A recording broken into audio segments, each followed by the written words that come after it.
Let me tell you something that the world ain't ready to hear but needs to hear anyway. India just humiliated Pakistan, and America can't handle it. They saw it happen in real time. They saw it unfold not on a battlefield, but in the chessboard of global dominance.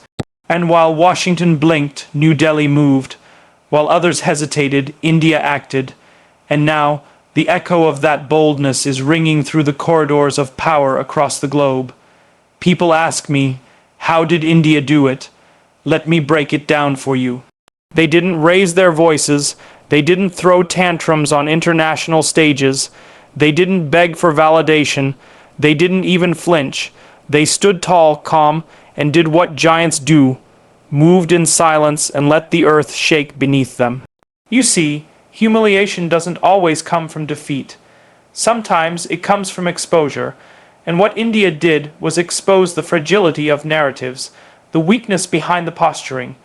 Pakistan was playing checkers while India brought a 4D chessboard. And America, well, they were watching the wrong board altogether.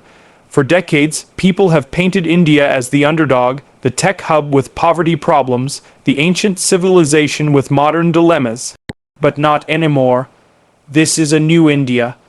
A disciplined, powerful, calculated India. A country that's tired of being underestimated, tired of being cornered, and most importantly, tired of being polite about its strength.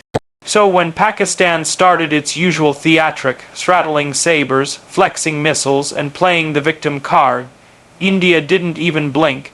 They just flipped the script, not with bullets, but with bold moves. Not with tweets, but with tenacity. And here's where the humiliation set in. India didn't respond emotionally. It responded with precision, with economic isolation. With intelligence operations so clean and so quiet that by the time the enemy realized what had happened, they were already 3 steps behind. Now let's talk about America. Oh yeah, they saw it happen. And deep down they know they can't handle it. Why? Because it disrupted the entire strategic balance they thought they controlled. See, for years America played both sides, sold arms to one, gave aid to the other. Hosted dialogues with smiles while drawing red lines with their other hand. But this time India didn't ask. India didn't wait. India acted. India made it clear. No third-party validations, no backdoor diplomacy. Just results. They sent a message loud and clear.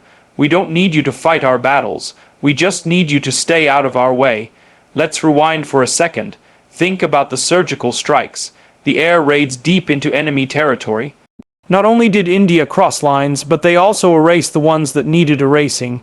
They redefined engagement, and while Pakistan scrambled for narrative control, India had already moved on to the next phase of its plan. They didn't broadcast their victory. They let others report it. And the most powerful tool India used, strategic silence. Oh, you better believe that silence can be a roar when it's backed by action. They didn't have to flex. Their restraint did the talking. Meanwhile, America found itself in a bind. Because how do you respond when your old assumptions are shattered? How do you stay the world's referee when someone just threw out your rulebook and wrote a new one? That's exactly what India did, and that, right there, is why America can't handle it. You see, America's used to a certain script. They're used to allies being dependent. They're used to setting the tempo. But India's dancing to its own beat now, and that rhythm is shaking the floor beneath every capital in the world. Let's not pretend this is just about borders or bombs. No, this is bigger. This is about psychological dominance. India has mastered the art of knowing when to stay silent and when to strike. And when they do strike, be it diplomatically, economically, or militarily, they do it in a way that leaves no room for interpretation. Pakistan got caught off guard because they were expecting a reaction, a condemnation, or maybe even a negotiation. What they got instead was a lesson in how power behaves when it doesn't need to prove anything. India isn't trying to impress the West. It's not waiting for applause. It's not even asking for a seat at the table anymore. They're building their own table, and if you want to eat, you better bring something worth sharing. That's the message, and America, well, they're watching this unfold like a parent realizing their child grew up, moved out, and bought the house next door. This isn't about anger or betrayal. It's about losing control. America's influence over the subcontinent was built on the idea that only they could bring balance. But now India is the balance. There's an old saying, power is never given, it's taken, and India just took back what was always theirs: respect, leverage, and control. They're not screaming it, they're not singing it, but make no mistake, they're showing it. With every international trade deal they ink, with every defense partnership they upgrade, with every satellite they launch, and every new defense system they produce, India is signaling that the old world order is being dismantled, brick by colonial brick. Pakistan, for all its posturing, is left shouting into the void, and America's stuck between acknowledging the new power and trying to protect the old balance. But this is the age of realities, not relationships. India doesn't just have a seat at the table. They're starting to look like the ones crafting the menu, and everybody's hungry. Humiliation isn't always about public defeat. Sometimes it's about private realization. It's when you realize that the person you've tried to keep down has outgrown your shadow. That's what's hard to handle. That's what's unfolding now. India is walking a path paved by discipline, innovation, and unshakable resolve. Their message isn't just to Pakistan, it's to the world. Do not mistake our silence for weakness or our patience for passivity, because when India moves, it's not to make noise, it's to make history. You want to talk about humiliation? Let's talk about being outmaneuvered without even knowing it. Let's talk about realizing too late that the game has changed and the rules were rewritten in a language you never bothered to learn. That's where Pakistan is now. That's where America's ego is resting. On the edge of a realization they can't quite admit out loud. India didn't play the victim. It didn't play the aggressor. It played the architect. The architect of a new narrative. The old alliances are cracking. The old ways of diplomacy, dinner parties, photo ops, and empty joint statements. They are being replaced with strategic silence, surgical efficiency, and technological dominance. And who's leading that charge? India. You see, true power isn't about shouting from rooftops. It's about moving so deliberately that even your shadow walks with purpose. And that's what this new India is doing. It's not waiting for handouts or headlines. It's earning its place every single day. So when I say India just humiliated Pakistan, I'm not talking about military skirmishes or Twitter wars. I'm talking about a full-spectrum demonstration of who holds the cards now. And America can't handle it because they didn't see it coming. They were too busy assuming leadership while India was busy mastering execution. They can't handle it because India didn't ask for permission, didn't wait for validation, didn't consult the old playbook. They wrote a new one, and in that new book, respect isn't given, it's demanded through precision and proven through performance. India is showing the world that power doesn't come from volume, it comes from velocity. The velocity of decisions, the velocity of innovation, the velocity of rising while others are still trying to figure out which side to take. Pakistan, once seen as the face of South Asian politics, has now been reduced to a footnote in India's story of ascension. They're playing old tunes while India is composing a new symphony, and guess what? The world is listening, so let's be clear. This isn't just a moment, this is a message that India doesn't need to shout because the results are loud enough.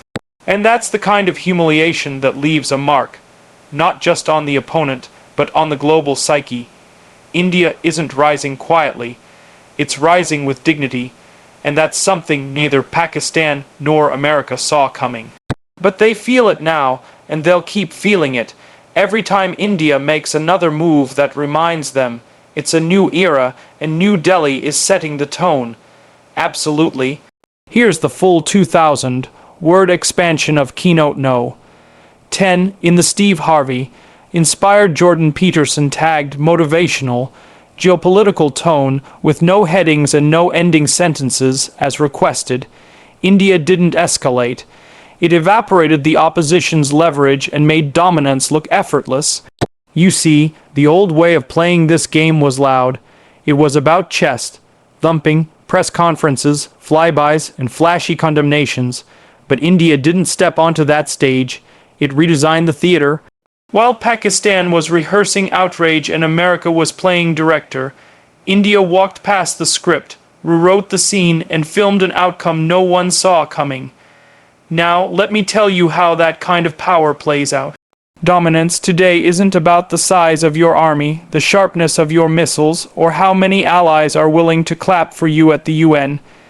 It's about precision, calculation, silence, and the timing of pressure.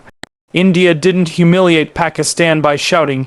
It did it by outclassing them, outlasting them, and outmaneuvering every move they made quietly, because when you truly hold the cards, you don't need to show them.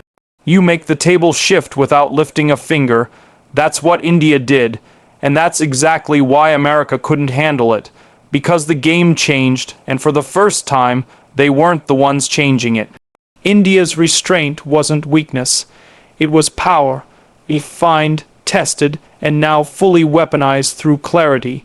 Clarity in doctrine, clarity in purpose, clarity in who they are and who they are not. And when that clarity met innovation, military, diplomatic, technological, it was like unlocking the next level of global influence without ever touching the joystick. Pakistan tried to provoke India into a reaction, hoping for explosions, airstrikes, headlines, maybe another international intervention that could paint them as the eternal victim. But India didn't give them a reaction. It gave them a void, a strategic vacuum where every provocation went unanswered on the surface. But underneath, systems were shifting, plans were recalibrated, and the chessboard was silently rearranged. That silence, that's where Pakistan collapsed, because it's easy to plan against noise, but silence, that's the deadliest terrain in geopolitics. It's where you lose control, where you don't know which way to look, and before you know it, your leverage has been erased. India didn't send jets to Islamabad. It sent algorithms to the global markets. It sent satellites above the region, cyber capabilities through the networks, and diplomacy into boardrooms across continents. It didn't attack Pakistan's borders. It bypassed them entirely, cutting through the economic, diplomatic, and digital arteries that sustained the illusion of parity. That's not escalation, that's evaporation. One day, your opponent is posturing in front of cameras, and the next, they're wondering why nobody's returning their calls, why funding dried up, why trade deals fell silent, why global sympathy has turned into skeptical distance. That's the humiliation, not with tanks, not with troops, with absence, with invisibility, and it drove America mad, because this wasn't the India they thought they understood. This wasn't the India that waited to be included, that needed validation, that asked for a seat. No, this was a self-made, self-led, sovereign India that brought its own chair, its own microphone, and refused to play to someone else's audience. And that rattled Washington more than any missile ever could. America thrives on being the mediator, the fixer, the power that holds the keys to solutions, but India didn't knock. It picked a different door, one built through bricks, through regional partnerships, through tech and trade independence, and opened it without asking for permission. That's what America couldn't handle. Not that Pakistan was embarrassed, that was expected, but that India had turned away from the old power dynamics and no longer needed to be centered in someone else's narrative to be powerful. Let me make it plain for you. India didn't just flex its military, it flexed its self-control. Its doctrine is no longer reactive, it's architectural. India isn't responding to provocations, it's laying foundations. Foundations that outlast propaganda, foundations that survive sanctions, foundations built on homegrown capability. And here's where the innovation came in. You thought India's strength was only its soldiers. Nah, its greatest weapon turned out to be its engineers, its scientists, its startups, its space agency, its fintech revolution, its AI push, its self-reliant defense industry. While other nations were investing in more weapons, India was investing in systems that made those weapons smarter, faster, more accurate, more indigenous. That's the evolution of power. That's how you stop playing catch-up. And that's what evaporates your opponent's leverage. Because if they can't outthink you, if they can't out-innovate you, they've already lost the next 5 battles before the first bullet's fired. And so India's humiliation of Pakistan wasn't a moment. It was a movement, a shift from dependence to dominance, from narrative to nuance, from emotion to execution. It didn't need to announce a new doctrine. It became one. That new doctrine says, we will not be baited.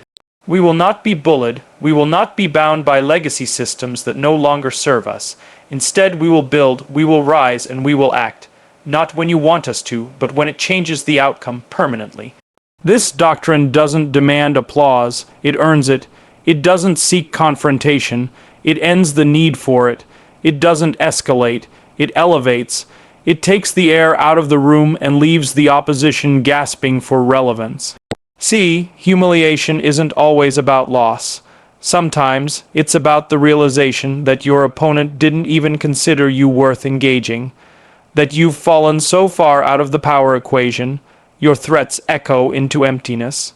And that's exactly what Pakistan felt. When India refused to engage on Pakistan's terms, it forced the world to reevaluate the legitimacy of those terms. It flipped the script. Suddenly, Pakistan wasn't the brave underdog. It was the actor left on stage after the story had moved on. And America, it watched this unfold like a director whose lead actor just walked off set and started directing their own blockbuster next door.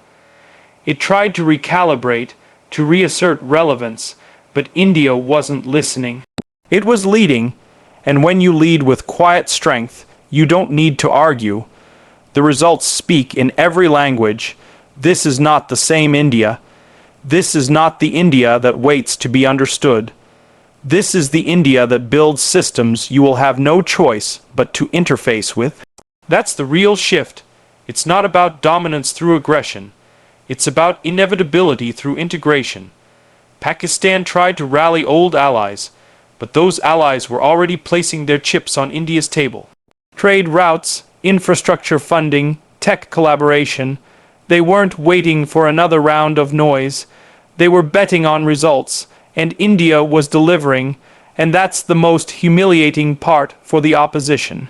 Not the public statements, not the diplomatic silence, but the private realization that the world had moved on, and India was now a necessary part of the solution. India didn't escalate, it evaporated the opposition's leverage and made dominance look effortless. Because true dominance isn't when you're feared, it's when you're unavoidable. It's when your systems become the standard, your silence becomes the signal, and your progress becomes the pressure.